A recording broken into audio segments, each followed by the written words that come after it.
taking shots at the enemy. I'm gonna make it to the top, leave a legacy. If I got something to say, you better let me speak. Turn it up a new... Marc Marquez akan berusaha mengamankan kemenangannya yang ke-93 di kejuaraan dunia MotoGP di GP Italia 2025 dengan mengenakan nomor ikoniknya. Marc Marquez terus menunjukkan kemajuan yang mantap di musim MotoGP 2025. Di tahun pertamanya mengenakan warna merah Ducati, juara dunia 8 kali itu tidak diragukan lagi menjadi tolok ukur musim ini. Dengan 7 kemenangan sprint dan 4 kemenangan dalam balapan utama di 8 Grand Prix yang diikuti, dan memimpin setiap hari. Meskipun mengalami kecelakaan pada hari Minggu di Austin dan Jerez. Hal ini telah membantu pebalap Spanyol tersebut, antara lain, untuk memimpin kejuaraan dunia pembalap dengan 32 poin atas saudaranya, Alex Marquez. Dan juga, mengapa tidak menekankannya, untuk meningkatkan statistiknya, yang dapat menerima dorongan yang aneh di putaran berikutnya dalam kalender. Mugello menjadi tuan rumah Grand Prix Italia akhir pekan ini, dan di sana, pebalap 93 tersebut dapat menyamai angkanya dengan kemenangannya yang ke-93 dalam karirnya di kejuaraan dunia. Pada tanggal 6 Juni, genap 15 tahun sejak kemenangan pertama Marc Marquez, saat ia masih di kelas 125cc. Itu adalah tahun ketiganya di kelas 125cc dan, anehnya, ia berada di trek yang sama yang akan ia kunjungi dalam beberapa hari mendatang, yaitu Mugello Autodrome.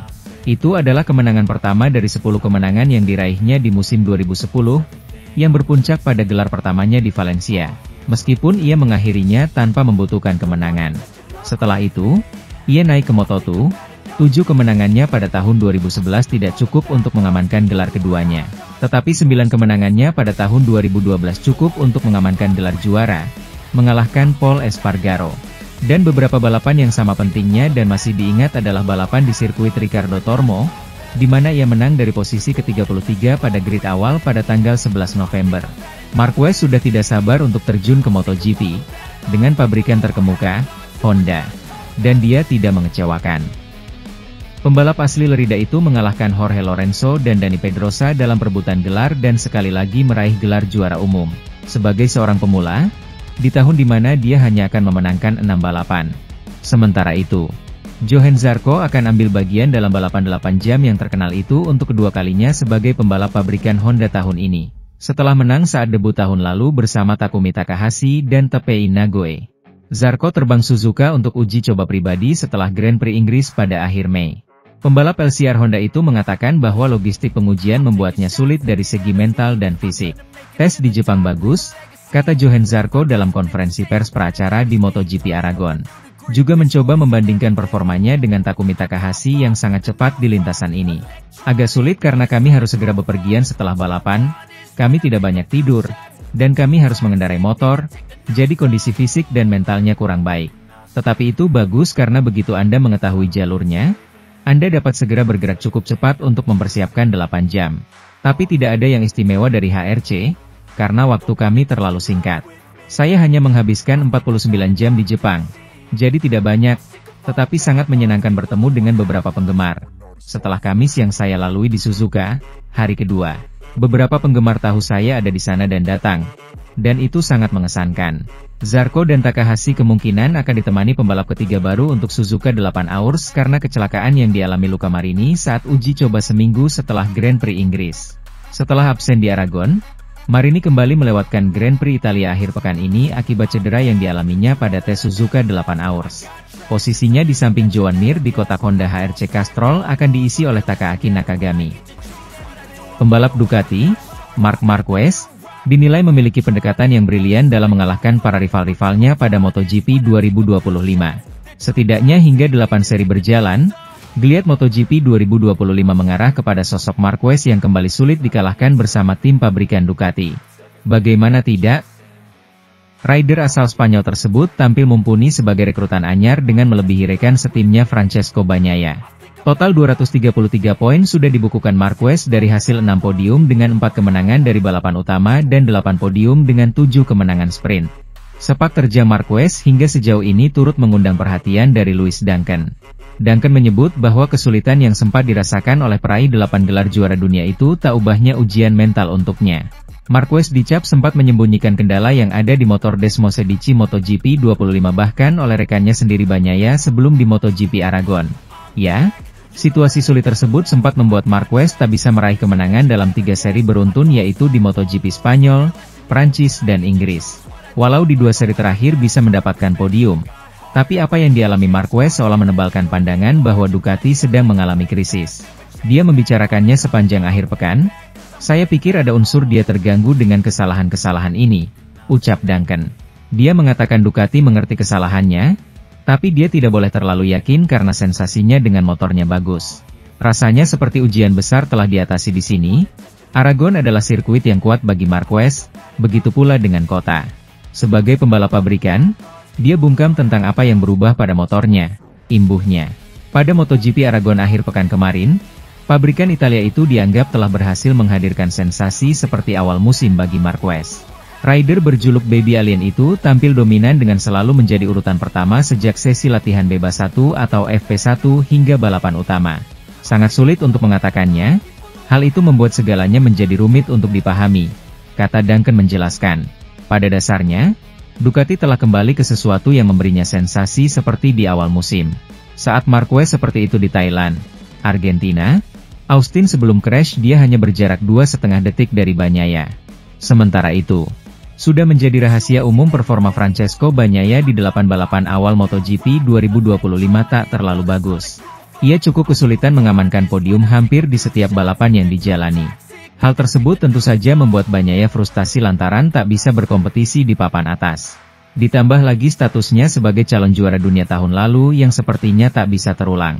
Saat musim lalu ia fokus berkompetisi memperebutkan gelar juara, kini dirinya harus mencari kekurangan Desmosedici MotoGP 25 yang ditunggangi untuk MotoGP 2025. Penggemar Pecco Bagnaia boleh mulai semakin percaya diri menyambut sisa balapan musim ini. Pasalnya Bagnaia mengaku sudah menemukan biang keladi masalah yang ada di MotoGP 25. Kekurangan tersebut ia temukan saat melahap sesi uji coba di Aragon sejak beberapa waktu lalu. Rupanya masalah yang membuat Bagnaia kesulitan terdapat di area pengereman MotoGP 25. Pada sesi tes resmi di Aragon lalu, ia mencoba menggunakan rem depan dengan cakram berukuran 355 mm. Ukuran itu lebih besar 15 mm dari ukuran biasanya, yaitu 340 mm. Dengan cakram rem baru itu, Bagnaia bisa lebih nyaman membalap. Rider asal Italia ini bisa menaklukkan tikungan-tikungan lintasan dengan lebih pasti. Saya rasa ini adalah perkembangan paling positif bagi saya musim ini, kata Bagnaia dikutip dari Harian Metro.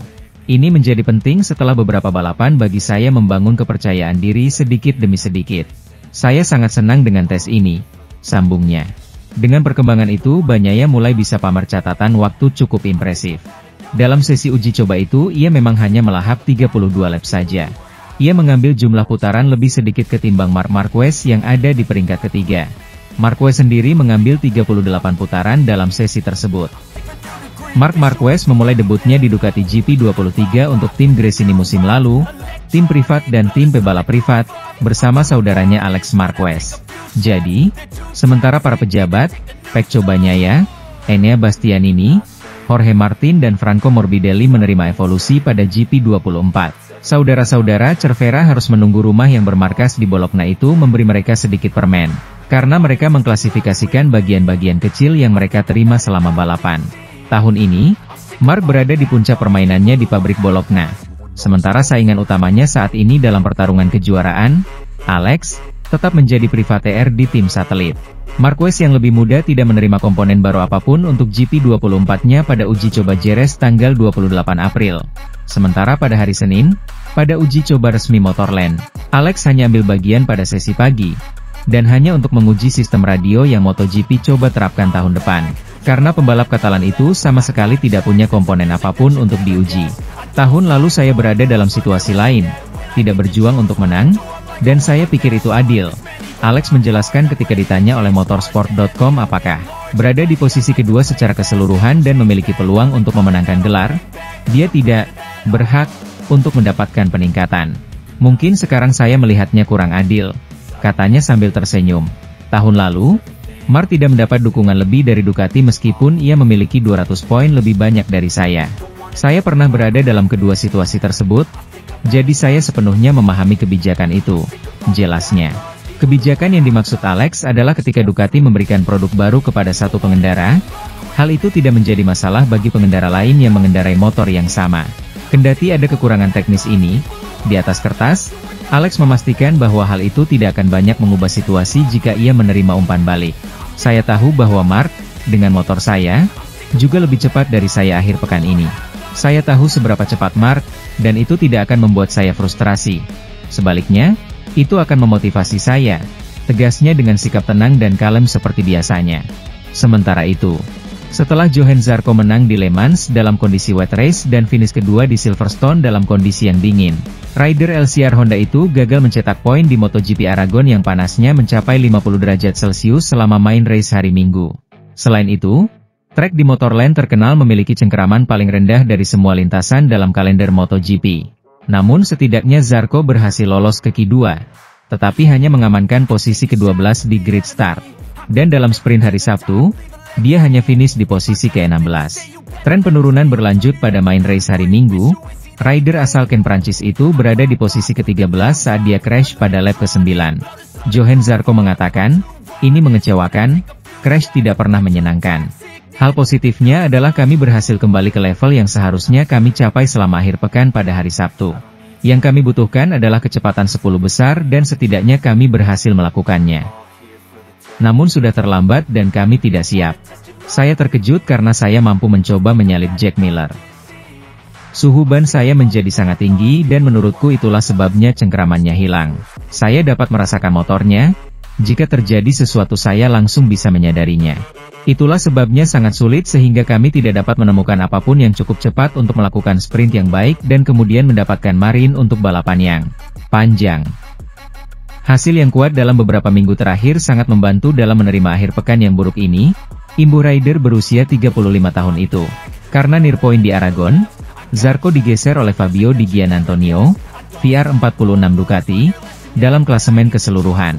Dengan mengantongi 97 poin, kini dia berada di peringkat 6 dalam kejuaraan dunia. Marc Marquez dan Francesco Bagnaia sama-sama mengalami penurunan sebagai andalan tim Ducati saat mengakhiri sesi 2 tes MotoGP Aragon 2025. Rangkaian agenda tes MotoGP Aragon 2025 yang digelar 2 sesi di Motorland Aragon, Spanyol telah tuntas pada Senin.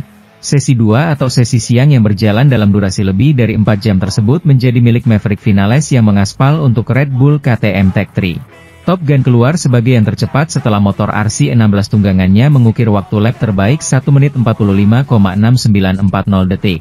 Selain mencatatkan waktu untuk simulasi balapan, agenda ini juga dimanfaatkan Vinales dan KTM menguji komponen terbaru mereka. Dengan raihan tersebut, Vinales memiliki gap keunggulan tipis 0,006 detik atas Marco Bezzecchi sebagai andalan Aprilia yang berada di urutan kedua. Adapun dua andalan pabrikan Ducati yaitu Marc Marquez dan Francesco Bagnaia kompak mengalami penurunan dari segi posisi jika dibandingkan saat sesi 1. Keluar sebagai yang tercepat pada sesi 1, Marquez harus melorot 2 tingkat untuk berada di urutan kedua dengan gap sebesar 0,132 detik dari Vinales. Hal yang sama juga dialami Bagnaia, turun 2 tingkat dari sesi sebelumnya membuatnya bertengger di urutan ke-9. Dalam sesi ini, baik Marquez dan Bagnaia sama-sama kembali menghabiskan hampir sebagian besar waktunya untuk menguji paket aero terbaru Ducati. Awal sesi siang ini juga sedikit terasa lengang karena hanya ada 2 rider yang langsung turun ke lintasan yaitu Pedro Acosta dan Fermin Aldeguer. Acosta yang membela Red Bull KTM dan Aldeguer dari Gresini Racing memanfaatkan lengangnya lintasan untuk latihan start.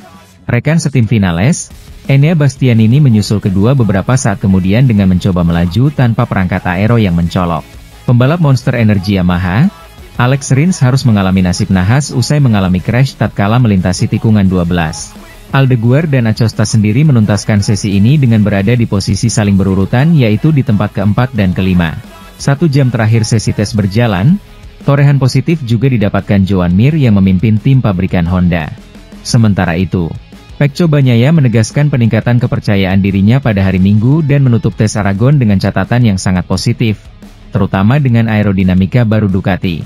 Senin ini akan menjadi hari yang sangat penting bagi Pecco Bagnaia di uji coba Aragon. Hari itu sudah penting sebelum hari Minggu, karena kurangnya rasa percaya diri yang dimilikinya, yang mengakibatkan ia berada di posisi ke-12 yang mengkhawatirkan dalam sprint. Hari itu menjadi lebih penting lagi karena peningkatan yang ia lihat dalam balapan jarak jauh, berkat perubahan dari cakram rem 340 mm menjadi 355 mm, yang memberinya lebih banyak rasa percaya diri di depan Desmo Sedici miliknya. Dengan demikian, juara dunia 2022 dan 2023 itu siap mengonfirmasi kemajuan yang telah dicapai pada hari Minggu, dengan menguji beberapa bagian yang telah diuji dan divalidasi Marc Marquez saat ia merasa lebih baik, dan beberapa bagian baru yang dibawa pabrikan berbasis Borgo Panigale itu ke Motorland. Yang paling menonjol adalah fairing aerodinamis baru, yang telah diuji oleh 3 pebalap YP25 Pecco, Marc, dan Fabio Di Giannantonio sejak pagi.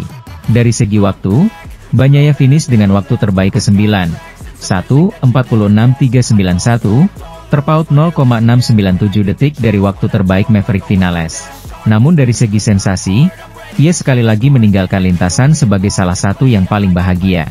Davide Tardozzi, bosnya di tim resmi Ducati, telah mengumumkan bahwa Pecco pasti akan menyetujui aerodinamika baru tersebut. Dan ia tidak gagal. Meskipun pebalap 63 itu ingin mengujinya lebih lanjut sebelum memperkenalkannya pada balapan akhir pekan berikutnya di Mugello. Ketika ditanya apakah ia mengonfirmasi apa yang dipelajarinya pada hari Minggu, Bagnaia menjawab, "Ya, untungnya ya. Saya pikir ini adalah tes paling positif yang pernah saya lakukan musim ini."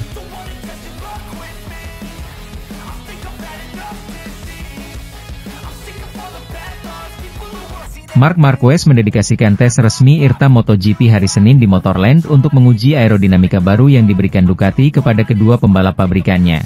Sebenarnya, jika menilik dari komentarnya dan terutama bahasa tubuhnya, tampaknya paket aerodinamis baru yang tengah digarap Ducati dalam beberapa bulan terakhir untuk menawarkan pembaruan kepada GP25, tidak membuat Marc Marquez terkesan sedikit pun. Ia mengujinya sepanjang hari, menempuh lebih dari 70 putaran di lintasan untuk mencoba memahami apakah paket itu benar-benar memberinya keunggulan dibandingkan paket yang sekarang. Kami telah fokus sepanjang hari pada aerodinamika baru. Seluruh tim, terutama para teknisi, yakin sudah waktunya untuk melakukan homologasi paket baru. Setiap kali Anda memiliki keseimbangan sepeda dan menambahkan aerodinamika baru, itu akan berubah cukup banyak. Jadi kami telah menyesuaikan ulang keseimbangan itu sedikit sepanjang hari dan kami telah berhasil menemukan sesuatu yang membuat saya merasa nyaman. Sekarang kami perlu menganalisis, karena ada beberapa pelengkap yang dapat diubah, dan kami harus menganalisis dengan saksama kombinasi mana yang paling cocok untuk kami. Dan kami akan melihat apakah Ducati memutuskan untuk melakukan homologasi atau menunggu uji coba Misano, September, yang mungkin sudah terlambat. Sementara Marc selalu dapat kembali ke paket aerodinamisnya saat ini, membuat perubahan apapun pada motor selalu mengandung risiko. Tetapi Marc memahami bahwa itu harus diterima. Selama risiko itu memberi Anda pilihan untuk kembali, tidak apa-apa. Sangat penting untuk menganalisisnya dengan baik, melakukannya di trek lain, memperkenalkannya sedikit demi sedikit, dan melihat apakah kami menyetujuinya atau tidak. Hari ini ada banyak karet di trek dan kami melaju semakin cepat. Marc mencatat waktu terbaik pagi itu, 1:45.749, dengan paket aerodinamis baru, yang berwarna hitam. Pada sore hari, saya pikir putaran terbaik adalah dengan motor saat ini, kata pemimpin kejuaraan dunia MotoGP itu. Pembalap Ducati itu memasuki lintasan 15 menit setelah jalur pit dibuka, mengendarai motor yang sama yang dikendarainya untuk meraih kemenangan di Grand Prix Aragon hari Minggu. Ia dengan cepat mencatatkan lap tercepat, 1:46.771, dan memuncaki catatan waktu. Sementara itu, Maverick Vinales menjadi yang tercepat dalam tes Aragon, di depan Bezzecchi dan Marquez, pada hari di mana Ducati menguji fairing aerodinamis baru. Segalanya tampak menunjukkan bahwa Marc Marquez juga akan mendominasi tes kolektif MotoGP hari Senin ini di Aragon, yang kedua di musim 2025. Namun, Marco Bezzecchi awalnya punya rencana lain. Pada pukul 18, ketika 8 jam sesi latihan bebas di trek hampir berakhir, pebalap Italia itu mencatatkan waktu yang menempatkannya di posisi pertama. Namun, bukan salah satu dari mereka, melainkan Maverick Vinales yang mencatat waktu tercepat untuk mendominasi hari yang ditandai dengan berbagai inovasi teknis yang dibawa oleh semua pabrikan. Pembalap Italia dari Aprilia, yang berada di posisi kelima, mencatat waktu 1:45.700 pada putarannya yang ke-38 dari 39 putaran pada sore hari. Sesi terakhir sebelum kembali ke pit, hampir 2 detik lebih cepat dari 1:47.684 yang membuatnya berada di posisi kedua dari bawah pada Q1 kualifikasi hari Sabtu. Dengan demikian, ia mengambil alih pimpinan dalam uji coba kolektif, di mana ia menguji peningkatan pada aerodinamika, elektronik, sasis, dan knalpotnya. Namun, pembalap KTM asal Spanyol itu mulai mencatatkan waktu terbaiknya dalam 10 menit terakhir sesi, dan hanya beberapa detik menjelang bendera finish. Ia mencatatkan waktu 1:45.694, rekor Motorland, pada putaran ke-46 untuk mencatatkan waktu terbaik, hampir 1 detik lebih cepat daripada Diki 2.